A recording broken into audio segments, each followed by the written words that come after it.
Hey, again, welcome back to the latest in our read alouds. Hope everyone's doing great, that you are finding books that you love, that you're curling up with them, going on adventures, being the characters, whatever makes you enjoy that book a little bit more every day. So, we have done in the past a series, books from a series by Jory John called The Good Egg, The Bad Seed, The Great Egg Escape, The Great Eggscape. And now today, one of the new books that arrived, I've been waiting for this one for a while, is the latest in that series called The Smart Cookie. So away we go.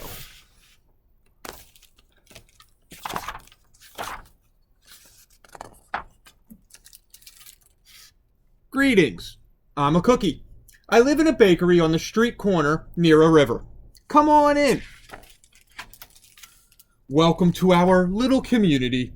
It's a warm and supportive place to spend some time. Pretty fantastic, eh?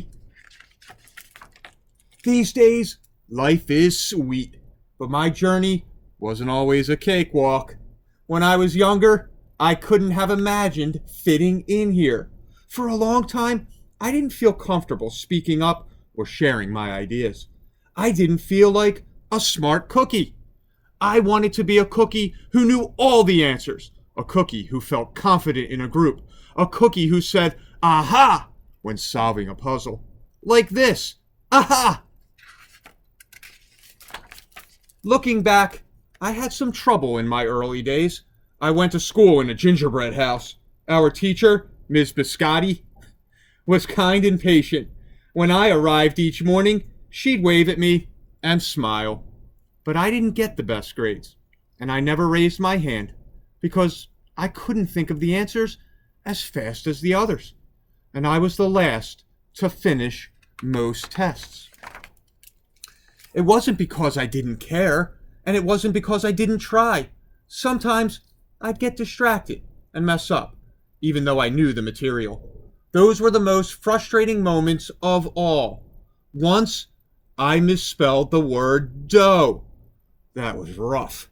Another time, I added when I meant to subtract. Occasionally, we'd have a lesson where I had absolutely no idea what was happening. I just couldn't keep up. I imagined that my desk was a raft and that I was completely lost at sea, because that's what it felt like. At night, I slept in a cookie jar. I had about 6 dozen roommates. Move, you move. No, you move. You move. No, you.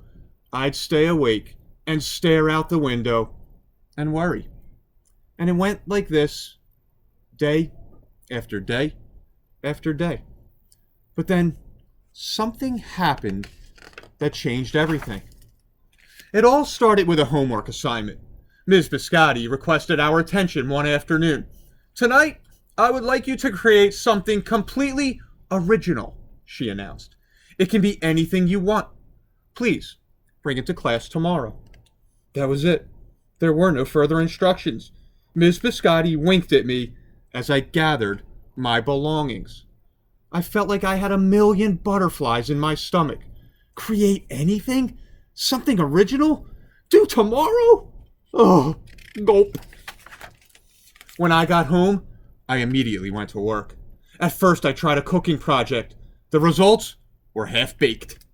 Next, I tried to hammer and nail something. It splintered immediately. And then I tried making a sculpture. It was a complete bust. I wondered if I was about to fail yet another assignment. I was stuck. I stared out the window and watched the rain hit the river. There was something mesmerizing about the water, how it moved in such a chaotic way, swirling around and around, yet ultimately figuring out exactly where it needed to go. Aha! Suddenly, I had an idea. I decided to write something original. A poem.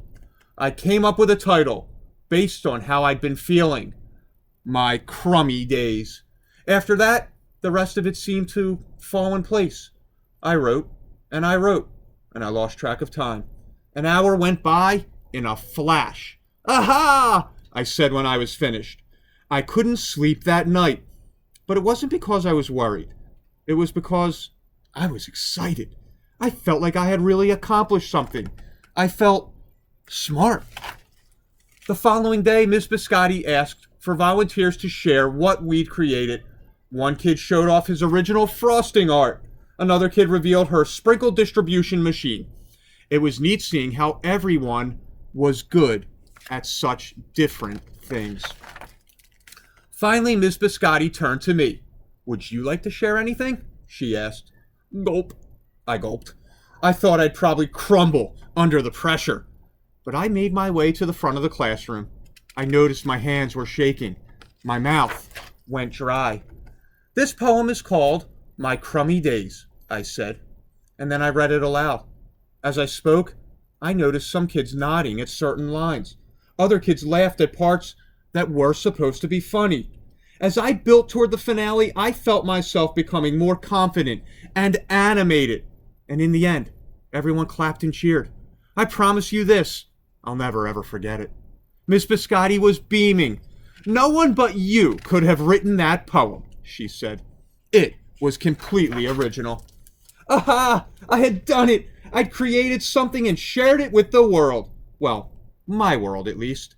The rest of the day was a blur. By recess, I was already planning my next poem. I would call it My Sweet Morning. Aha! I thought when I came up with the title. Later that afternoon, Ms. Biscotti handed me a note. It said that I should keep on writing, no matter what. And that meant so much to me. School was a bit different after that. I wasn't so scared to raise my hand or ask a question or share my work. Sure, some things still don't come as easily for me as they do for others. But now I know that you can be smart in many different ways. You don't have to have the answers to every question or suddenly be great at everything all at once. You just need a chance to try all kinds of things, to find out who you are and what you like to do. As for me, I learned that I can write, and I can think up great ideas, and I've found plenty of other things I'm good at too. I no longer feel lost at sea. It's more like floating down a river.